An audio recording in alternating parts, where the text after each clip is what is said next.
देखो बच्चे, अब जो हम टॉपिक स्टार्ट कर रहे हैं इसका नाम है सेंट्रीपिटल फोर्स। इससे पहले हमने सेंट्रीपिटल एक्सेलरेशन पढ़ा था। सेंट्रीपिटल एक्सेलरेशन क्या होता है, कोई बच्चा बताएगा क्या होता है? जब कोई बॉडी सर्कल पाथ में होती है तो उसकी डायरेक्शन चेंज होती रहती है। जैसे अब यहाँ पर ये डायरेक्शन है, यहाँ ये डायरेक्शन है, तो डायरेक्शन चेंज होने में जो एक्सेलरेशन लगती है उसको हम सेंट्रीपिटल एक्सेलरेशन कहते हैं। और उस डायरेक्शन को चेंज करने के लिए जो फोर्स अप्लाई होता है, ऐसे फोर्स को कहते हैं centripetal force. Actually centripetal acceleration की वैल्यू होती है v²/r या ω²r। इसका एक्सप्रेशन हम लोगों ने देखा था, बताते हैं बच्चे। तो ये सेंट्रीपिटल एक्सेलरेशन होती है। अब फोर्स क्या होता है, देखो जो फोर्स होता है मास इनटू एक्सेलरेशन। अगर सेंट्रीपिटल फोर्स निकालना है तो ये फॉर्मूला हो जाएगा। तो सेंट्रीपिटल एक्सेलरेशन लगा देंगे तो क्या हो जाएगा, ये फॉर्मूला आ जाएगा या फिर ये। खैर ज़्यादातर हम जो फॉर्मूला यूज़ करते हैं मोस्टली तो हम लोग ये वाला फॉर्मूला यूज़ करते हैं, बट ये वाला भी फॉर्मूला इक्वली इंपॉर्टेंट है। तो एक्चुअली क्या है कि अब सेंट्रीपिटल फोर्स ढंग से होता क्या है ये हम आपको बताते हैं। इसको बताने के लिए मैं एक बार कुछ थ्योरी है जो नोट्स में मेंशन है वो रीड कर देता हूँ, सबको समझ में आएगा। According to the Newton's first law of motion, a body possesses the property called inertia, directional inertia. हर बॉडी का डायरेक्शनल इनर्शिया होता है, मतलब जिस डायरेक्शन में चल रही है उसी में चलना चाहती है। The inability of body to change this direction, मतलब कोई भी बॉडी अपने आप अपनी डायरेक्शन चेंज नहीं कर सकती है। This means that without the application of external force the direction of motion can not be change. बिना फोर्स लगाए डायरेक्शन चेंज नहीं हो सकती है। दस when a body is moving in a circular path, मान लो कोई बॉडी सर्कुलर पाथ में घूम रही है, some force must be acted upon it. Thus when a body is moving in a circular path, some force must be acted upon it. तो कोई body जब सर्कल पाथ में घूम रही है तो उस पर फोर्स लगना चाहिए, which continuously changes the body from its straight line path. देखो अच्छी तरह देखो, जब बॉडी सर्कल पाथ में घूम रही है तो उस पर कंटिन्यूसली फोर्स लगता रहेगा, तभी इसकी डायरेक्शन चेंज होती रहेगी, वरना उसकी डायरेक्शन चेंज नहीं होगी। क्योंकि डायरेक्शन तब तक चेंज नहीं हो सकती जब तक उस पर फोर्स ना लगे। तो इसका मतलब ये है कि कोई बॉडी जब सर्कल पाथ में घूमती है तो उस पर कंटिन्यूसली फोर्स लगता रहता है और वो फोर्स उसकी क्या करता है, डायरेक्शन को चेंज करता है। समझे?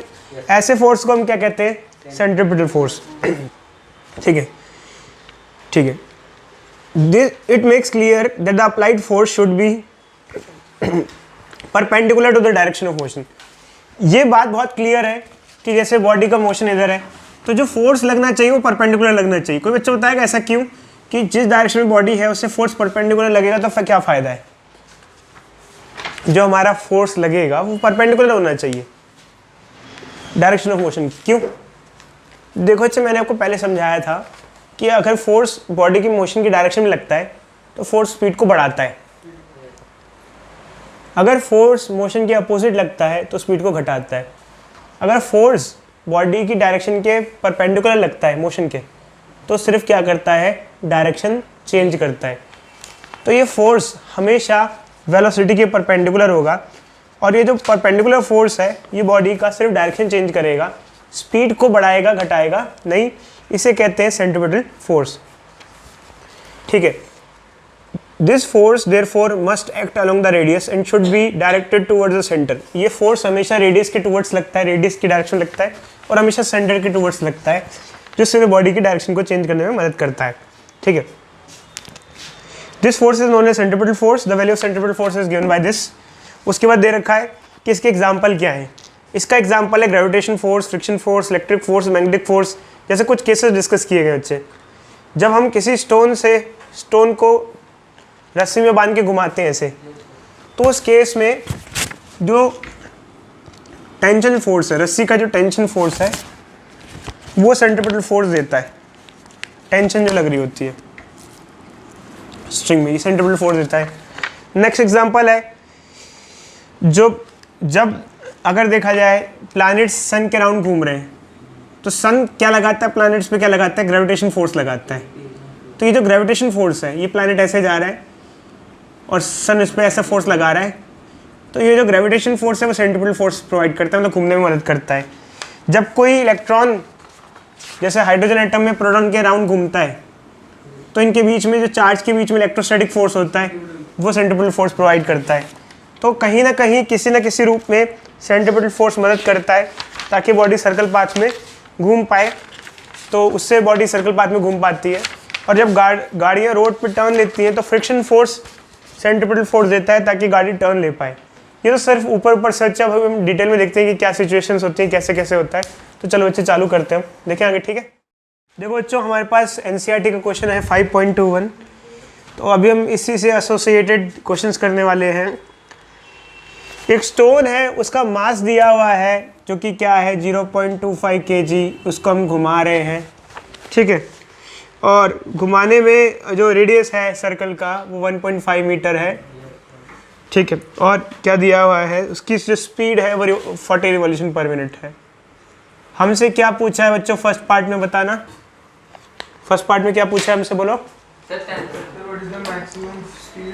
पहले केस में, फर्स्ट केस में ही पूछा है, पहले में तो टेंशन पूछी ना बच्चे, ये फर्स्ट केसेस में टेंशन पूछी है। तो सीधी सीधी बात है, जो टेंशन निकालनी है। एक्चुअली क्या होता है, जब आप किसी बॉडी को स्ट्रिंग के साथ अटैच करके घुमाते हो तो आप अपने हाथ से फोर्स देते हो, ऐसे ऐसे। वो फोर्स ट्रांसफ़र होता है स्ट्रिंग में, और स्ट्रिंग में देखो, अगर स्ट्रिंग का एफबीडी देखो तो ये मास है, इसकी वेलोसिटी v है, इसको सेंट्रीपिटल फोर्स चाहिए। तो सेंट्रीपिटल फोर्स जो उसको दे रहा है वो टेंशन दे रहा है, क्योंकि एक्चुअली क्या है, यहाँ टेंशन लगती है, तो टेंशन इसको सेंट्रीपिटल फोर्स प्रोवाइड करती है। सेंट्रीपिटल फोर्स कितना होता है, mv²/r और m⍵²r। किसी न किसी रूप में सेंट्रीपिटल फोर्स मिलना चाहिए, या टेंशन के रूप में मिलता है। तो अब एक्चुअली क्या है बच्चे, हमें वैल्यू निकालनी है, तो हम इसमें से इन दोनों में से कौन सा फॉर्मूला यूज़ करें, बताओ, ये वाला है ये? नहीं बच्चे, ये वाला फॉर्मूला यूज़ करेंगे। अब ये वाला फॉर्मूले में m तो दे रखा है, हमको पुट कर देंगे, रेडियस दे रखा है। ओमेगा कैसे निकाले बच्चे, इसको ओमेगा पुट कर दें या फिर ओमेगा कैसे निकाले, और कोई जिसको पता वो बताए। 4πr²। कैसे निकालते हैं बच्चे, बताओ हमें। देखो बच्चों, मैंने रिवॉल्यूशन पर मिनट को रेडियन पर सेकंड में कन्वर्ट करना सिखाया था। आप लोग कॉपी वॉपी खोलते नहीं और पढ़ाई वढ़ाई नहीं करते हो। मैंने बच्चों आप लोगों को बताया था, एक मिनट रुक जाओ बच्चे, हमने बताया था आपको, देखो ये ओमेगा नहीं होता, ये रिवॉल्यूशन पर मिनट होता है। एक्चुअली ओमेगा की यूनिट रेडियन पर सेकंड होती है, तो ये रिलेशन होता है 2πn/60, ये रिलेशन होती है, क्योंकि एक रिवॉल्यूशन में 2π रेडियन होते हैं और एक मिनट में 60 सेकंड्स होते हैं। तो इससे हमारा ओमेगा आ जाएगा, यहाँ पुट कर देंगे, टेंशन की वैल्यू हमारे पास आ जाएगी। बड़े दुख की बात है बच्चों, आप लोगों को ये नहीं पता कि रिवॉल्यूशन पर मिनट को रेडियन पर सेकंड में कैसे कन्वर्ट करते हैं। आपको अच्छे से पढ़ाया गया, आपकी कॉपी में मेंशन किया हुआ है, पढ़ाई नहीं करते घर जाके। देखो बच्चे, अच्छे से पढ़ाई करो।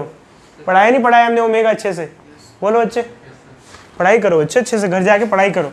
आप लोगों को बहुत अच्छे से पढ़ाया हुआ है, आपको याद है, मैंने मोटर के बारे में बताया था, आरपीएम पढ़ाया था, रिवॉल्यूशन पर मिनट, राउंड पर मिनट पढ़ाया था, बताया था कैसे कन्वर्ट करते हैं, बताया था कि ये प्रॉपर यूनिट नहीं होती है आरपीएम, बताया था कि रेडियन पर सेकंड प्रॉपर यूनिट होती है, कभी भी पुट करते हैं, कन्वर्ट करके पुट करते हैं, सब समझाया था आपको इस टाइम पे। सेकंड पार्ट में दे रखा है कि वो स्ट्रिंग है, बहुत ज़्यादा टेंशन नहीं सह सकती, ज़्यादा तेज घुमाने लग जाओगे तो टूट जाएगी। ऑब्वियसली बात है, आप घुमा कर देखो तो टूट जाती है। क्यों? क्योंकि ज़्यादा अगर आप वेलोसिटी से घुमाओगे तो ज़्यादा सेंट्रीपिटल फोर्स चाहिए होगा, तो स्ट्रिंग में टेंशन ज़्यादा चाहिए होगी, ज़्यादा स्ट्रिंग में टेंशन चाहिए होगी तो स्ट्रिंग उतनी टेंशन नहीं सह पाएगी, तो स्ट्रिंग क्या हो जाएगी बच्चे, कोलैप्स कर जाएगी। कितनी टेंशन सह सकती है? Maximum 200 Newton. पूछा गया है मैक्सिमम कितनी स्पीड से घूम सकता है। अब यहाँ स्पीड मेंशन नहीं किया गया, कौन सी पूछ रहा है, एंगुलर या लीनियर। तो एक काम करते हैं बच्चे, हम उसको लीनियर ही ले लेते हैं। टेंशन सेंट्रीपिटल फोर्स प्रोवाइड करता है, और सेंट्रीपिटल फोर्स क्या होता है, mv²/r। मैक्सिमम टेंशन कितनी है, मैक्सिमम टेंशन है 200 न्यूटन। मास कितना है 0.25, वेलोसिटी का स्क्वायर ये आ जाएगा, रेडियस कितना है 1.5, इससे ये आ जाएगा मैक्सिमम वेलोसिटी से कितना घूम सकता है। अगर वेलोसिटी इससे ऊपर की आपने तो टेंशन ज़्यादा हो जाएगी और उतनी टेंशन स्ट्रिंग नहीं सह पाएगी और वो टूट जाएगा। समझाया? जब ज़्यादा तेज घुमाते हैं तो आपने देखा है क्या हो जाता है, टूट जाता है, क्योंकि वेलोसिटी बढ़ेगी तो ज़्यादा टेंशन चाहिए होगी, ज़्यादा टेंशन नहीं दे पाएगी, वो टूट जाएगी, ब्रेक हो जाएगी। ठीक है बच्चों? बच्चों हम अपनी सेकंड इलस्ट्रेशन पे आते हैं। एक्चुअली क्या है कि बच्चे मान लो कोई हमारे पास रोटेटिंग प्लेटफॉर्म है, if we have a rotating platform, मान लो कोई हमारा रोटेटिंग प्लेटफॉर्म है, जैसे बचपन में हमने झूला भी झूला होगा ऐसा। अब ये प्लेटफॉर्म रोटेट कर रहा है, इस पे मान लो मैंने कोई ब्लॉक रख दिया, थोड़ी देर बाद ही गिर जाएगा, थोड़ी देर मतलब कई बार तो एकदम से गिर जाता है। गिरने का कारण क्या होता है? एक्चुअली क्या है, देखो ये प्लेटफॉर्म गिर रहा है, मतलब घूम रहा है, तो उस प्लेटफॉर्म के साथ अगर ब्लॉक भी घूमता रहे, तो अगर ब्लॉक को घूमना है, ब्लॉक को भी क्या करना है, इसके साथ साथ गोल गोल घूमना है, तो ब्लॉक को अपनी डायरेक्शन चेंज करनी पड़ेगी कंटिन्यूसली, क्योंकि कोई भी चीज़ तब गोल घूम पाती है जब अपनी डायरेक्शन चेंज करती रहे। ऐसे डायरेक्शन चेंज करने के लिए क्या चाहिए होगा इसको, सेंट्रीपिटल फोर्स, मतलब एक ऐसा फोर्स जो टुवर्ड्स सेंटर लगता रहे, किसी भी रूप में हो, किसी भी रूप में आए, मतलब जैसे मदद होती है वो किसी भी रूप में आए, यहाँ पे भी सेंट्रीपिटल फोर्स किसी भी रूप में आना चाहिए। अगर इस पर कोई सेंट्रीपिटल फोर्स नहीं लगता है तो इनर्शिया ऑफ डायरेक्शन के चक्कर में वो गिर जाती है चीज़। इनर्शिया ऑफ डायरेक्शन क्या कहता है, कहता है कि अगर कोई बॉडी पे कोई फोर्स एक्सटर्नल ना लगे तो जिस डायरेक्शन में वो चल रहा है वो चलता जाएगा। जैसे मान लो बच्चे, रोड्स की अगर हम बात करें, कोई बच्चा बता सकता है रोड को स्मूथ क्यों नहीं बनाते हम, रोड पे फ्रिक्शन क्यों इंक्रीज करते हैं हम, फ्रिक्शन मतलब रोड खुरदरे क्यों बनाते हैं, तारकोल वगैरह के बड़े स्मूथ बना दें, फ्रिक्शन कम हो जाएगा, फ्रिक्शन कम हो जाएगा तो एनर्जी लॉसेस कम होंगे, क्योंकि हम कहते हैं ना फ्रिक्शन कम हो तो अच्छी बात है, फिसल फिसल के आराम से पहुंच जाएंगे, यहाँ से भागते भागते जाऊँगा, स्लाइड ही करती रहेगी, ब्रेक ही नहीं लग पाएंगे हमारे। दूसरा कारण क्या होता है, स्लाइडिंग से क्या होता है, अगर कोई चीज़ स्लाइड करती है ना तो स्लाइडिंग में आप टर्न तो बिल्कुल ले ही नहीं सकते उससे। कैसे, देखो एक्चुअली क्या है कि जैसे मान लो एक रोटेटिंग टर्न है, तो स्लाइड करते करते आप यहाँ से आ रहे हो यूँ, तो आप रुक ही नहीं पाओगे, सीधे सीधे सीधे क्या हो जाएगा, भिड़ जाओगे, डायरेक्शन चेंज ही नहीं कर पाओगे ना अगर आपके पास फोर्स नहीं है। अगर आपको सर्कल पाथ में घूमना है तो आपके लिए आपके पास हमेशा फोर्स होना चाहिए जो आपको टर्न कर सके, और अगर फोर्स आपको टर्न नहीं कर पा रहा है, डायरेक्शन चेंज नहीं कर पा रहा है, जैसे मान लो आप गेम खेलते हो कभी गाड़ी चलाने का या कोई, तो अगर कोई टर्न है तो आपको कंटिन्यूसली क्या करना पड़ेगा, उसको टर्न करना पड़ेगा, और अगर आपने छोड़ दिया टर्न है तो आपकी गाड़ी क्या हो जाएगी, भिड़ जाएगी। ठीक है अच्छे, तो यहाँ पर भी क्या होता है, फोर्स होना चाहिए। तो जैसे अगर फोर्स नहीं अवेलेबल है तो ये घूमेगा और ब्लॉक बाहर गिर जाएगा, वो सीधे सीधे चलता जाएगा, चलते चलते चलते चलते सीधे चलते चलते तो भाई बाहर ही चला जाएगा ना, सीधा सीधा सीधा। बट एक्चुअली क्या है कि अगर फ्रिक्शन हो तो रुक सकता है। अब क्वेश्चन ये आता है कि फ्रिक्शन कैसे रोक सकता है ब्लॉक को गिरने से, फ्रिक्शन कैसे हेल्प कर सकता है, फ्रिक्शन कैसे मदद करेगा कि ब्लॉक इसके साथ घूमता रहे। एक्चुअली देखो अच्छा, फ्रिक्शन ये चाहता है कि बॉडी ना जाए। फ्रिक्शन क्या होता है, मॉलिक्यूल का आपसी प्यार, मॉलिक्यूल नहीं चाहते कि वो दूसरा बॉडी उसको छोड़ के जाए, तो ये अगर बाहर स्लिप होने की कोशिश करेगा तो फ्रिक्शन इसको सेंट्रीपिटल फोर्स, एक अंदर की तरफ फोर्स लगाएगा। ये अंदर की तरफ फोर्स क्या करेगा, उसको सेंट्रीपिटल फोर्स देगा, क्योंकि ये कहाँ लग रहा है, टुवर्ड्स सेंटर। और ये फ्रिक्शन टुवर्ड्स सेंटर क्यों लग रहा है, क्योंकि अगर फ्रिक्शन ऐसा नहीं लगेगा, अगर फ्रिक्शन ऐसे नहीं लगेगा तो बॉडी सीधी सीधी चली जाएगी और बाहर गिर जाएगी। तो इस केस में प्लेटफॉर्म पे अगर सफिशिएंट फ्रिक्शन है तो घूमने के बावजूद भी वो ब्लॉक को रोक करके रख सकता है, होल्ड करके रख सकता है। फ्रिक्शन फोर्स नहीं है तो बॉडी बाहर जाएगी, फ्रिक्शन फोर्स अच्छा खासा है तो रोक पाएगी। तो यहाँ फ्रिक्शन फोर्स मदद करता है ब्लॉक को रोकने में। क्यों करता है, क्योंकि फ्रिक्शन फोर्स चाहता नहीं है कि बॉडी कहीं भी जाए। फ्रिक्शन यही तो होता है, फ्रिक्शन फोर्स क्या चाहता है, कहीं भी बॉडी जा रही हो, चाहे बाहर स्लिप हो रही हो, कुछ भी हो रही हो, फ्रिक्शन फोर्स बहुत मदद करता है कई चीज़ों में। स्लिपिंग में मदद करता है, स्लिप ना हो जाओ आप। देखो जैसे मान लो मैं स्लिप हो रहा हूँ एकदम से, तो मेरे पैर का और ज़मीन का फ्रिक्शन फोर्स मुझे स्लिप होने से क्या करता है, रोकता है। अगर फ्रिक्शन ना हो तो हम स्लिप ही होते रहेंगे, पूरे टाइम स्लिप होते रहेंगे। जैसे वॉशरूम वगैरह होते हैं तो वॉशरूम में कहा जाता है टाइल स्लिपरी मत लगाओ, ऐसी स्लिप होंगे दिक्कत होगी, ऐसे टाइल लगाओ जो ऊपर खावट ज़्यादा, मतलब वैसे ही हो जिसमें फ्रिक्शन ज़्यादा हो। ठीक है अच्छे, तो एक्चुअली क्या है, यहाँ ब्लॉक को फ्रिक्शन लगता है और फ्रिक्शन सेंट्रीपिटल फोर्स देता है, जो कि फ्रिक्शन क्या होता है, म्यू टू नॉर्मल एक्शन। अगर देखो अच्छे, देखो ये फ्रिक्शन प्रोवाइड कर रहा है, बट एक्चुअली क्या होता है जब कोई बॉडी घूम रही होती है, जैसे ब्लॉक घूम रहा है, अब ब्लॉक जब घूम रहा है इसके ऊपर यहाँ पर, तो फ्रिक्शन ये कहता है देखो भाई मैं इतनी मदद कर सकता हूँ, एक लिमिट से ज़्यादा मदद नहीं कर सकता। अगर कोई एक ब्लॉक है, उसकी वेलोसिटी v है, जैसे ये v है, या उसकी एंगुलर वेलोसिटी ओमेगा है, तो उसका इतना सेंट्रीपिटल फोर्स चाहिए होगा जो कि फ्रिक्शन देने में कहेगा मैं मदद करूँगा। बट मान लो अगर बॉडी ज़्यादा स्पीड से घूम रही है तो फ्रिक्शन कहेगा कि भाई मैं तो इतना ही दे सकता हूँ, आपकी डिमांड ज़्यादा है तो आप जाओ। तो किस केस में बॉडी स्लिप कर जाएगी, अगर रिक्वायरमेंट ज़्यादा हो गई, ये रिक्वायरमेंट है बच्चे, अगर कोई बॉडी v वेलोसिटी से घूम रही हो या ओमेगा एंगुलर स्पीड से घूम रही हो तो उसको इतना सेंट्रीपिटल फोर्स रिक्वायर्ड होता है। अगर फ्रिक्शन फोर्स कम पड़ जाए, मतलब फ्रिक्शन लेस है, फ्रिक्शन लेस पड़ गया तो बॉडी क्या कर जाएगी, स्लिप हो जाएगी, स्लिप होकर बाहर गिर जाएगी। और अगर फ्रिक्शन फोर्स इक्वल या मैक्सिमम फ्रिक्शन ज़्यादा हो तो बॉडी अपनी ही जगह बनी रहेगी। तो ये जो क्वेश्चन है एनसीईआरटी बैक एक्सरसाइज का, हमको इसमें चेक करना है कि जो मैक्सिमम फ्रिक्शन है क्या ये कम तो नहीं पड़ रहा है, मैक्सिमम फ्रिक्शन कम तो नहीं पड़ रहा है, क्या फ्रिक्शन सफिशिएंट फोर्स दे पाएगा। अगर फ्रिक्शन फोर्स सफिशिएंट फोर्स दे पाएगा तो फ्रिक्शन फोर्स को रोक पाएगा।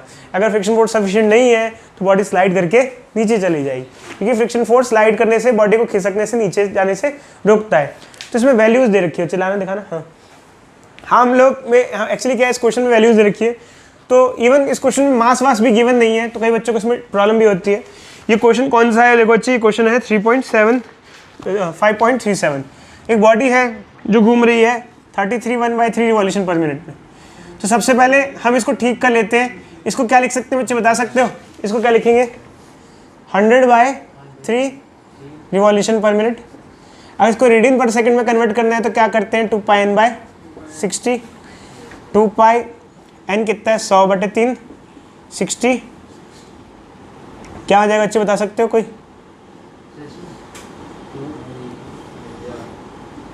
10π/3 कोई, ठीक है अच्छे, ये आ जाएगा अच्छे। तो इतनी एंगुलर स्पीड से कोई प्लेटफॉर्म घूम रहा है। अब उस प्लेटफॉर्म पे उसका कुछ रेडियस दे रखा है, उस पर 2 कॉइन रखे हुए हैं। ये प्लेटफॉर्म है, एक प्लेटफॉर्म है, रोटेटिंग प्लेटफॉर्म है, उस पर 2 कॉइन्स रखे हुए हैं। हाँ, एक मिनट बच्चे, हाँ ठीक है, ये 3 × 3 3 9, ठीक है अच्छे। तो एक रोटेटिंग प्लेटफॉर्म है बच्चे, उस पर 2 कॉइन रखे हुए हैं, ये और ये। एक कहाँ रखा है, दूसरा कहाँ रखा है, बताओ बच्चे। एक यहाँ रखा है, एक यहाँ रखा है, कितनी दूरी पे है? एक 4 सेंटीमीटर पे, एक 14। पूछ रहे हैं कि कौन सा गिरेगा या नहीं गिरेगा। तो देखो बच्चे, हमें ये चेक करना पड़ेगा इसी चीज़, एक बार चेक कर लेते हैं। अच्छा वैसे बताओ, आमतौर पे किसकी गिरने की प्रोबेबिलिटी ज़्यादा होती है? अगर आपको प्लेटफॉर्म पे खड़ा किया है, आप कहाँ, अगर आप गिरना नहीं चाहते हो तो आप कहाँ खड़ा होना प्रेफर करो? क्यों? देखो अच्छे, एक्चुअली क्या है कि सेंटर, देखो अगर हम देखें एक्चुअल में ये फॉर्मूला देखें तो रेडियस जितना कम होगा, जितना रेडियस कम होगा उतना में सेंट्रीपिटल फोर्स कम चाहिए होगा। आपने खुद को आप देखो, अगर आप सेंटर के आसपास खड़े रहोगे तो आपके गिरने के चांस क्या होते हैं, कम होते हैं। इसके गिरने के चांस कम होंगे तो इसके गिरने के चांस ज़्यादा होंगे। पहले हम 4 सेंटीमीटर के लिए करते हैं। 4 सेंटीमीटर के लिए बच्चे जो उसको सेंट्रीपिटल फोर्स चाहिए वो कितना है, उसको फ्रिक्शन कितना मिल रहा है, ये कितना है, हम चेक करते हैं। तो सेंट्रीपिटल फोर्स उसको जो मिल रहा है, ये वाला लगाएं, ये वाला लगाएं, फॉर्मूला बताओ। m⍵² लगाते हैं, ये लगाते हैं, ये चाहिए उसको डिज़ायरेबल, ठीक है। मास दिया नहीं है शायद, तो m ले लेते हैं। ω², इसका स्क्वायर हो जाएगा। इसका स्क्वायर क्या लिख सकते हैं बच्चे, 10², ये हो जाएगा 100 π² पाई के स्क्वायर को 10 ले सकते हैं अप्रॉक्सीमेटली। पाई बच्चा देखो बच्चा, पाई होता है 3.14, पाई का स्क्वायर जो होता है वो करीब करीब, तो क्या हो जाएगा बच्चे बताना, 1000/81। रेडियस कितना दिया है, 4 सेंटीमीटर, 4 सेंटीमीटर 4/100, क्या आ गया बच्चे, ये 40m/81। इसको इतना सेंट्रीपिटल फोर्स चाहिए घूमने के लिए, ठीक है। इसको इतना चाहिए। जो 14 सेंटीमीटर पे होगा उसको कितना चाहिए, थोड़ा सा फर्क है बच्चे बस वैल्यूज में, बाकी सब सेम ही रहेगा। जो 14 सेंटीमीटर पे रखा है उसको कितना फोर्स चाहिए, m। ओमेगा तो स्क्वायर सेम हो जाएगा, सिर्फ क्या फ़र्क हो जाएगा, रेडियस चेंज हो जाएगा। क्या हो जाएगा, 14/100, क्या आ जाएगा बच्चे बताओ। इसको इतना चाहिए, बट हम अभी हमें देखना है फ्रिक्शन कितना मिल रहा है हमको। क्या फ्रिक्शन इतना मिल रहा है हमको, सफिशिएंट मिल रहा है फ्रिक्शन या नहीं मिल रहा है? क्या फ्रिक्शन दोनों पे सेम होगा या अलग अलग होगा बच्चे, बताओ। क्या सेम होगा या अलग अलग होगा? क्या दोनों का मास सेम है, क्या दोनों आइडेंटिकल है? क्वेश्चन में दिया गया है कि दोनों कॉइन क्या है, सिमिलर कॉइन्स है, सेम है, सब कुछ चीज़ें सेम है, मास वास और, तो ठीक है। कोएफिशिएंट ऑफ फ्रिक्शन कितना दे रखा है क्वेश्चन में, 0.15। फ्रिक्शन क्या होता है, म्यू × नॉर्मल रिएक्शन। अब वो कॉइन सीधे सीधे रखा हुआ है तो उसका वेट नीचे लगेगा, नॉर्मल रिएक्शन ऊपर लगेगा। इंक्लाइन प्लेन वगैरह तो है नहीं, कई केसेस में नॉर्मल रिएक्शन वेट के बराबर नहीं होता, बट कॉइन अगर रखा हुआ है तो नॉर्मल रिएक्शन और वेट क्या होगा, बराबर है हॉरिजॉन्टल सरफेस पे। तो म्यू और नॉर्मल रिएक्शन क्या हो जाएगा, mg। म्यू कितना होता है 0.15, एम को एम रहने दो, जी को क्या हो जाएगा 10, ये कितना हो जाएगा 1, इतना फ्रिक्शन है। अब यहाँ क्वेश्चन ये राइज होता है सब चीज़ें एम की फॉर्म में, एम की फॉर्म में तो रहने दो, एम की फॉर्म में क्या दिक्कत है, रहने दो, ये फ्रिक्शन है, ये है, ये है। अब हम इसकी अप्रॉक्सीमेट वैल्यू निकाल सकते हैं, नहीं तो कैलकुलेटर से पूरी वैल्यू भी निकाल सकते हैं। अच्छा बच्चे आंखों से लिख के बताओ इसकी अप्रॉक्सीमेट वैल्यू कितनी आ सकती है, करीब करीब क्या लगता है बिना कैलकुलेशन? 0.5 से कम होगी बच्चे, देखो ये 80 है, ये देखो चीज मान लो 40 है, ये 40 है, मान लो ये 80 है, 40 बटा 80 कितना? देखो 1 मिनट रुक जाओ, 0.5 के आसपास हो सकती है, ठीक है। इसकी वैल्यू करीब करीब कितनी होगी, तो दिमाग से सोचो थोड़ा सा, मतलब अप्रॉक्सीमेटली बता दो, एक बार ही बताना सर। 6 या 7 होगी, 6 या 7। क्या बात करे बच्चे, एक से ज़्यादा है, 80, 40 बटा 80, एक से तो ज़्यादा 1.7 के आसपास होगी अप्रॉक्सीमेटली, मालूम है, निकाला नहीं। तो इसको इतना सेंटीमीटर फोर्स चाहिए, इसको इतना चाहिए, बट हमें मिल कितना रहा है, फ्रिक्शन कितना मिल रहा है? देखो बच्चे इसमें सेंटीमीटर फोर्स की डिमांड कितनी है 0.5, इसको मिल इतना मैक्सिमम इतना फ्रिक्शन मिल सकता है, तो फ्रिक्शन कंपैरेटिवली ठीक ठाक मिल सकता है, कम डिमांड कम है हमारी। जब हमारी डिमांड कम होती है, देखो जब डिमांड ज़्यादा होती है स्लिप कर जाते हैं, डिमांड कम है, हमें कम चाहिए, फ्रिक्शन सफिशिएंट है, तो यहाँ इस केस में बॉडी नहीं स्लिप करेगी, कॉइन रेस्ट पे रहेगा। सेकंड केस में डिमांड सेंट्रीपिटल फोर्स की डिमांड ज़्यादा है, 1.7 चाहिए, और हम कितना दे पा रहे हैं, फ्रिक्शन कितना दे पा रहे हैं 1.5, मतलब हम डिमांड पूरी नहीं कर, फ्रिक्शन उसको प्रॉपरली नहीं दे पा रहा है, तो ये कॉइन क्या कर जाएगा, स्लिप कर जाएगा। ऑल दो बच्चे मैंने अप्रॉक्सीमेट वैल्यू निकाल लिया, प्रॉपर वैल्यू निकाल लेना, समझ रहे हो बच्चे, पूरा अच्छे से निकाल लेना। मैंने एक कॉइन गिरा इसलिए क्योंकि एक कॉइन को ज़्यादा सेंटीमीटर फोर्स चाहिए था, mv²/r सेंटीमीटर फोर्स जो चाहिए होता है वो अगर पूरा हो पाए तो ठीक है, अगर आपकी डिमांडें ज़्यादा बढ़ जाती है, जिंदगी में बोला जाता है डिमांड उतनी रखो जितना अफोर्ड कर पाओ, ज़्यादा डिमांड रखोगे तो कहीं नहीं रहोगे। तो सेम सिचुएशन है, ये ज़्यादा वेलोसिटी ज़्यादा रफ्तार से घूम रहा था, ज़्यादा वेलोसिटी थी, ज़्यादा सेंटीमीटर फोर्स चाहिए था, नहीं हो सकता था, फ्रिक्शन ने कहा भाई हम इतना नहीं कर सकते, फ्रिक्शन नहीं दे पाया, बॉडी क्या हो गई, बाहर स्लिप कर गई, समझ में आया बच्चे। और जहाँ हम इस केस की बात करें, यहाँ में कम रिक्वायरमेंट थी फ्रिक्शन की, फ्रिक्शन उतना सफिशिएंट था और बॉडी रेस्ट पे रहेगी। समझे या नहीं समझे बोलो बच्चे। आज हम लोग टॉपिक स्टार्ट करें, इसका नाम है banking of road and bending of cyclist. Actually क्या होता है, बैंकिंग ऑफ रोड की जब बात करें तो आपने देखा होगा बच्चों, जो फ्लाईओवर्स होते हैं उनके रोड थोड़े से ऐसे होते हैं, कर्व्ड, तिरछे होते हैं, फ्लैट रोड नहीं होता। कोई बच्चा बताएगा ऐसा क्यों होता है, जो फ्लाईओवर्स होते हैं उनके रोड थोड़े टिल्टेड होते हैं, कर्व नहीं होते, ऐसे तिरछे से होते हैं यूँ, देखे ना अच्छा, फ्लाईओवर फ्लैट नहीं होता है। देखो नॉर्मल रोड, जैसे कोई नॉर्मल रोड है उसमें सर्कुलर टर्न लेते हैं, ऐसे लेते हैं, जो फ्लाईओवर होते हैं वो थोड़े से तिरछे से होते हैं, देखिए ऐसा, उनका रोड फ्लैट नहीं होता, थोड़ा सा यूँ होता है, टेढ़ा सा होता है, ताकि बाइक को लिटा के यूँ टर्न लेते हैं, देखा है। तो एक्चुअली क्या होता है बच्चे, फ्लैट रोड पे टर्न लेने में और बैंक्ड रोड पे टर्न लेने में क्या फ़र्क होता है। जब मान लो कोई फ्लैट रोड है, जैसे कोई फ्लैट सा रोड है, उस पर कोई गाड़ी टर्न लेती है, तो गाड़ी जब टर्न लेती है तो फ्रिक्शन उसको टर्न लेने में हेल्प करता है। कैसे हेल्प करता है, एक्चुअली क्या होता है, देखो बच्चे, हम जानबूझ के रोड ऐसा डिज़ाइन करते हैं जिस पे सफिशिएंट अमाउंट ऑफ फ्रिक्शन हो। फ्रिक्शन होगा, ज़्यादा होगा तो उससे क्या फ़ायदा होगा, अगर फ्रिक्शन सफिशिएंट अमाउंट में होगा तो वो लगेगा और वो बॉडी को स्किड करने से रोकेगा, वरना बॉडी स्किड करेगी। स्किड क्यों करेगी, actually direction of inertia of direction में अगर हम देखें तो इनर्शिया ऑफ डायरेक्शन ये कहता है कि अगर कोई बॉडी किसी डायरेक्शन में चल रही है, इधर देखो बच्चे प्रतीक, तो उसी डायरेक्शन में चलती रहेगी। तो एक्चुअली क्या होता है, मान लो अगर फ्रिक्शन सफिशिएंट ना हो तो ये गाड़ी सीधे सीधे चलती जाएगी और किनारे में डिवाइडर से टकरा जाएगी। बट फ्रिक्शन उसमें मदद कैसे करता है, फ्रिक्शन मदद करता है, फ्रिक्शन एक्चुअली गाड़ी को बाहर स्लिप होने से रोकता है। फ्रिक्शन टायर्स पे फ्रिक्शन कुछ ऐसे लगता है अंदर। अब आप कहोगे सर ऐसे कैसे फ्रिक्शन लगता है अंदर की तरफ, देखो बच्चे एक्चुअली ऑब्वियस सी बात है, गाड़ी आगे जा रही है, फ्रिक्शन इधर लगेगा, तो उसका मोशन कैसे हो पाएगा, कर्व्ड मोशन होगा। क्योंकि एक्चुअली क्या होता है कि फ्रिक्शन चाहता है वो स्लिप ना करके बाहर ना जाए, उसको अंदर की तरफ उसको रोकता है ताकि वो टर्न ले पाए। फ्रिक्शन फोर्स मदद करता है सर्कुलर टर्न लेने में। फ्लैट रोड की हम बात कर रहे हैं तो यहाँ फ्रिक्शन फोर्स क्या करता है, friction provides centripetal force. But एक लिमिट तक, ध्यान रखना फ्रिक्शन एक लिमिट तक आपकी हेल्प करेगा। ऐसा नहीं कि आप कितना भी अमाउंट में पूछो कि फ्रिक्शन आपको मिल सके, कुछ लिमिट तक हेल्प करेगा।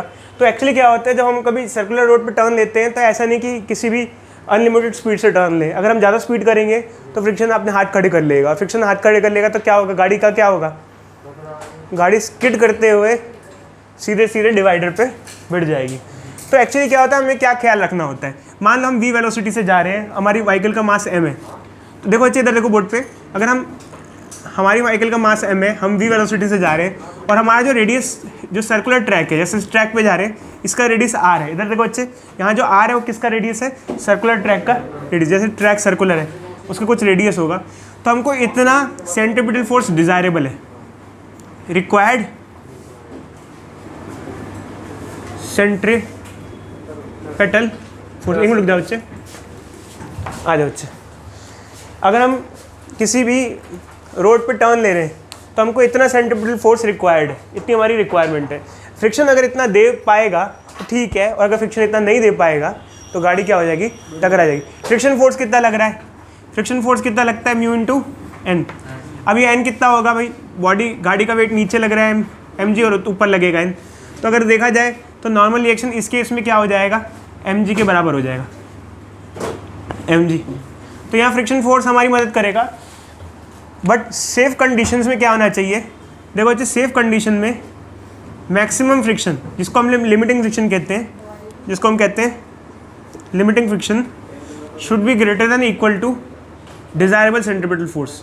मतलब देने वाला जो फोर्स है, जो हमको मदद कर रहा है, वो ज़्यादा होना चाहिए। और अगर हमारी डिमांड ज़्यादा हो गई, क्योंकि हमारी डिमांड क्या होती है, जितना हमें सेंट्रीपिटल फोर्स चाहिए। अगर हम v वेलोसिटी से चल रहे हैं, हमारा मास m है, हमारा रेडियस r है, तो हमको mv²/r सेंट्रीपिटल फोर्स चाहिए। अगर हमारी डिमांड हमारी रिक्वायरमेंट से बढ़ जाए तो क्या हो जाता है, क्राइसिस हो जाता है, जो कि अब दिल्ली में, इंडिया में होने वाला है। पता है आपको, कुछ दिन में इलेक्ट्रिसिटी जाने वाली है बहुत बुरी तरीके से, क्योंकि कोयला बहुत कम हो गया है और एक्चुअली हमारी डिमांड ज़्यादा है और हमारी सप्लाई कम है। तो यहाँ पर भी क्या है, डिमांड कितनी है हमको, mv²/r। अगर हम v वेलोसिटी से चल रहे हैं, हमारा मास m है, हम जो सर्कुलर रेडियस पर टर्न ले रहे हैं, जो रोड है उसका रेडियस r है, तो हमें mv²/r सेंट्रीपिटल फोर्स चाहिए। फ्रिक्शन हमारी मदद कर रहा है, बट अगर हमारी डिमांड ज़्यादा होगी तो दिक्कत हो जाएगी। तो सेफ कंडीशन में क्या होता है कि हमारी डिमांड जो हो वो किससे हो, फ्रिक्शन से लेस हो या इक्वल हो। तो अगर हम देखें तो हमारी बेस्ट सिचुएशन क्या है, मतलब अगर हम मैक्सिमम स्पीड से चल रहे हैं तो फ्रिक्शन जितनी ही हमारी रिक्वायरमेंट हो उतनी हम स्पीड तक जा सकते हैं। अगर उससे स्पीड ज़्यादा लेने की कोशिश की तो क्या हो जाएगा, स्लिपिंग होगी।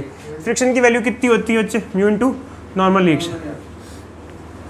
नॉर्मल रिएक्शन क्या होता है, mg, mv²/r। m से m कट जाएगा, r ऊपर आ जाएगा, mu gr is equal to v²। v क्या हो जाएगा, रूट म्यू gr। तो ये बच्चे ये है, ये कौन सी वेलोसिटी है, ये मैक्सिमम वेलोसिटी है। इस वेलोसिटी से ऊपर ले गए तो हमारी डिमांड बढ़ जाएगी और फ्रिक्शन उतना हमें दे नहीं पाएगा, तो गाड़ी क्या हो जाएगी, डिवाइडर से टकरा जाएगी। तो ये फ्लैट रोड का केस होता है। अब हम बैंक रोड का भी केस इसके साथ डिस्कस करने वाले हैं। अच्छा देखो जल्दी, क्वेश्चन को करने के दो तरीके। हमारे पास ये क्वेश्चन क्या दे रखा है कि एक कार है जो कि एक सर्कुलर ट्रैक है जिसका रेडियस 10 मीटर उस पर चल रही है, जो वेलोसिटी ऑफ कार फिलहाल 10 मीटर पर सेकंड है। पूछा है कि ये स्किड करेगी नहीं करेगी। एक्चुअल में क्या होता है, स्किड करेगी या नहीं करेगी, इसका क्वेश्चन हम इसलिए पूछा गया है कि अगर हम एक लिमिट से ज़्यादा वेलोसिटी पर टर्न लेने की कोशिश करते हैं तो हमें फ्रिक्शन सफिशिएंट नहीं मिल पाता है, तो हम टर्न नहीं ले पाते हैं। तो इसको हम दो तरीके से कर सकते हैं। एक तो हम मैक्सिमम वेलोसिटी निकाल लें, कितनी मैक्सिमम वेलोसिटी हम ले जा सकते हैं टू अवॉइड स्लाइडिंग या स्किडिंग। तो इसमें मैक्सिमम वेलोसिटी अगर निकालेंगे बच्चे तो कोएफिशिएंट ऑफ फ्रिक्शन दे रखा है 0.81, जी 10, रेडियस 10 क्या आ जाएगा, √81, जो कि आ जाएगा 9 मीटर पर सेकंड। तो 9 मीटर पर सेकंड एक सेफ वेलोसिटी है। इस वेलोसिटी पे चलेंगे तो हम स्किड नहीं करेंगे, उससे ज़्यादा पे चलेंगे तो स्किडिंग के चांस होंगे, ऑब्वियस बात है, और क्रैश और एक्सीडेंट के चांसेस भी होंगे। अब इसके अलावा क्या होता है बच्चे, अगर हम इसके अलावा देखें तो दूसरा तरीका ये भी कर सकते हैं, हम फ्रिक्शन निकाल लें। फ्रिक्शन कैसे निकालेंगे, mg से। खैर मास तो नहीं दिया तो मास को हम m ही ले सकते हैं, और दूसरा रिक्वायर्ड सेंट्रीपिटल फोर्स निकाल लें, दोनों को कंपेयर कर लें। और कंपैरिजन में अगर डिज़ायरेबल मतलब रिक्वायर्ड सेंट्रीपिटल फोर्स ज़्यादा आ जाता है, हमें सेंट्रीपिटल फोर्स ज़्यादा चाहिए और फ्रिक्शन उतना नहीं है, तो ऑब्वियसली बात है गाड़ी क्या होगी, स्किड करेगी ही करेगी। तो ये कंडीशन है बच्चे हमारे पास, ठीक है। चलो अभी हमने फ्लैट सरफेस पे देखा कि जो कार टर्न लेती है वो मैक्सिमम कितनी वेलोसिटी से ले सकती है। अब हम बैंक रोड की बात करते हैं। बैंकिंग ऑफ रोड क्या होता है कि हम जैसे फ्लाईओवर्स वगैरह कुछ ऐसे डिज़ाइन करते हैं कि एक साइड उसकी उठा देते हैं और एक साइड नीचे रहती है, टर्न लेने में उससे हेल्प होती है। ऐसा होते हैं फ्लाईओवर्स तिरछे, तो उससे क्या होता है अच्छा हम हाई स्पीड से टर्न ले सकते हैं। तो ऐसा क्या होता है बैंकिंग ऑफ रोड में जिससे हमें टर्न लेने में मदद मिलती है। देखो जो पहले तो हम इसका डेरिवेशन किया करते थे, जो कि अब हट गया है सिलेबस से, डेरिवेशन तो नहीं है अब। एक्चुअली बैंकिंग ऑफ रोड में हम जब ऐसा रोड को तिरछा कर देते हैं तो नॉर्मल रिएक्शन का एक कंपोनेंट होता है जो सेंट्रीपिटल फोर्स में हेल्प करता है। खैर बट अब वो एग्जामिनेशन पॉइंट ऑफ व्यू से इतना इंपॉर्टेंट नहीं है। तो कुल मिला के क्या होता है, बस आप ये कह सकते हो अगर हम टर्न कर देते हैं रोड को तो हम हाई स्पीड से टर्न ले सकते हैं। समझ रहे बच्चे, हम हाई स्पीड से टर्न ले सकते हैं। क्या किसी के नोट्स हैं? मैक्सिमम कितनी वेलोसिटी से टर्न ले सकते हैं? ये होता है अंडर रूट म्यू। देखो बच्चे याद कर लेना ये फॉर्मूला, मैं तो भूल गया हूँ। Under root r g mu s plus tan theta 1 minus mu s tan theta. ये है मैक्सिमम कितनी वेलोसिटी से टर्न ले सकते हैं, ये हमारा फॉर्मूला होता है इसका। यहाँ पे क्या क्या चीज़ें क्या क्या है? आर तो रेडियस ऑफ ट्रैक हो गया, mu coefficient of friction, theta जो एंगल है वो जो रोड बैंक किया गया है, थीटा एंगल हो गया। कौन सा एंगल हो गया? ये वाला एंगल हो गया। हाई स्पीड से टर्न ले सकते हैं किसी भी बैंक रोड पे, एंगल ऑफ बैंकिंग। देखो बच्चे कई बार जब बारिश वारिश पड़ती है सड़कों पे तो फ्रिक्शन बहुत कम हो जाता है। आपने देखा होगा बारिश में हम व्हीकल्स को बहुत स्लो चलाते हैं ताकि हम स्लाइडिंग स्किडिंग से। तो एक्चुअली क्या है कि कई बार कोएफिशिएंट ऑफ फ्रिक्शन बहुत कम हो जाता है, जीरो के आसपास हो सकता है। अगर बहुत कम हो जाए, रेयर मतलब बिल्कुल जीरो से हो जाए आसपास, ऑयल वॉयल गिरा हुआ हो या कुछ भी हो, पता है ना, ऑयल वॉयल गिरा हो या पानी हो, तो अगर मैं कोएफिशिएंट ऑफ फ्रिक्शन को जीरो ले लूँ तब ये फॉर्मूला क्या हो जाएगा?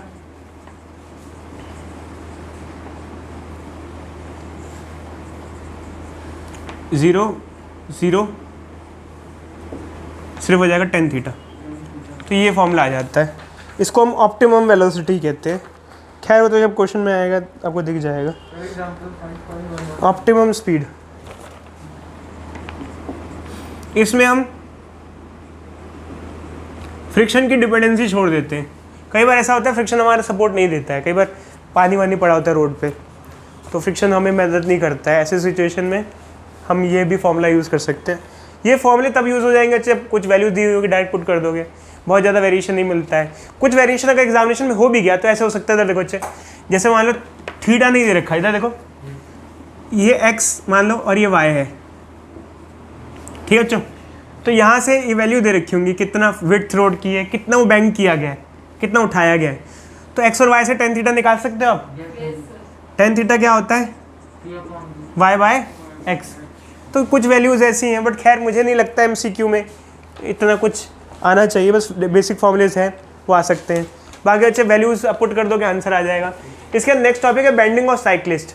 बेंडिंग ऑफ साइक्लिस्ट या मोटरसाइक्लिस्ट। देखो अच्छा आपने देखा होगा जब हम बाइक चलाते हैं, साइकिल चलाते हैं और टर्न पे चलाते हैं तो हम साइकिल या बाइक को क्या करते हैं? लिटा करके, लीन करके टर्न लेते हैं। उससे क्या फ़ायदा होता है? उससे क्या बेनिफिट होता है? मोड़ने में आसानी कैसे होती है बता सकते हो? देखो अच्छे जैसे मान लो ये टायर सीधा था, हमने टायर को लिटा दिया, तिरछा कर दिया, यूँ टर्न ले रहे हैं हम तिरछा करके। एक्चुअली क्या होता है देखो अच्छे, देखो गाड़ी का वेट, साइकिल का वेट नीचे लग रहा है। ये मान लो साइकिल है, ये हमारे नोट्स में से साइकिलिस्ट दिखाया हुआ है अच्छे से, हमारी फिगर अच्छी सी काफ़ी साइकिलिस्ट है। ये तिरछा हो गया। नॉर्मल रिएक्शन हमेशा यहाँ पर आपको बताया सरफेस के परपेंडिकुलर होता है, ऐसा नहीं है बच्चे। यहाँ टायर के सरफेस के परपेंडिकुलर हमें नॉर्मल रिएक्शन मिलता है, ऐसा ये नॉर्मल रिएक्शन मिलता है। ये हम थीटा बैंड हो गए, यहाँ हम हमारी गाड़ी सीधी चल रही थी, हमने इसको क्या कर दिया? तिरछा कर दिया। अब हम इसके कंपोनेंट रिजॉल्व करेंगे। जो थीटा के साथ वाला होता है वो कॉस थीटा होता है और दूसरा वाला क्या होता है, साइन थीटा। तो यहाँ नॉर्मल रिएक्शन का जो साइन कंपोनेंट है, वैसे अब देखो मैं बता रहा हूँ, जैसे कि हमारे डेरिवेशन वगैरह का टॉपिक हट गया तो डायरेक्ट फॉर्मूले इंपॉर्टेंट है। तो यहाँ पर नॉर्मल रिएक्शन का जो साइन कंपोनेंट है वो सेंट्रीपिटल फोर्स देगा और कॉस कंपोनेंट जो है वो वेट को बैलेंस करेगा। तो उससे हमारा जो फॉर्मूला आ जाता है tan theta equal to v square by g r g, ये फॉर्मूला आ जाता है। तो ये फॉर्मूला हमें किस में मदद करता है, ये बताता है कि भाई कितनी वेलोसिटी से चलना है तो कितना बेंड करना पड़ेगा। आपने देखा होगा हमें ज़्यादा वेलोसिटी से चलना है तो ज़्यादा बेंड करना पड़ेगा। इधर देखो बच्चे, ये थीटा क्या है, क्या है बोलो बच्चे, कितना हमको बेंड करना पड़ेगा, angle of bend, angle of bend. भाई जितनी ज़्यादा स्पीड से चलाओगे उतना ज़्यादा बेंडिंग, उतनी ज़्यादा लीन करनी पड़ेगी, गाड़ी लिटा के चलाना पड़ेगा। आपने देखा होगा जो बाइक रेसर्स होते हैं वो गाड़ी बिल्कुल लिटा के चला रहे होते हैं, बिल्कुल ऐसे, क्योंकि उनको ज़्यादा स्पीड से टर्न देना होता है, ज़्यादा गाड़ी को लिटाना पड़ता है। कोई डाउट इसको लेके बच्चे बताओ। और बाकी इसमें हम क्वेश्चन दे देते हैं, एक आपको न्यूमेरिकल, ताकि आप ट्राई कर लो, ठीक है। हमें अब यहाँ पर चेक करना है कि क्या वैल्यू आएगी एंगल ऑफ बेंड की। तो क्वेश्चन में हमने दिया हुआ है कि जो पर्सन है, जो बाइकर है, वो 10 मीटर पर सेकेंड से बाइक चला रहा है और जो रेडियस ऑफ टर्न है वो 10 मीटर है, कितना बेंड करना पड़ेगा। देखो अच्छे फॉर्मूला है हमारे को जिसको हमें यूज़ करना है। तो 10 theta is equal to v square by r. V square कितना है, 10 का स्क्वायर मतलब 100 और आर कितना है 1। थीटा क्या हो जाएगा 45। उसको 45 बेंड करना पड़ेगा ताकि इतनी स्पीड से वो चल पाए। अगर इतना एंगल बेंड नहीं करेगा तो उसकी गाड़ी क्या करेगी, स्लिप कर जाएगी। तो ये बच्चे कुछ चीज़ें थी हमारे पास।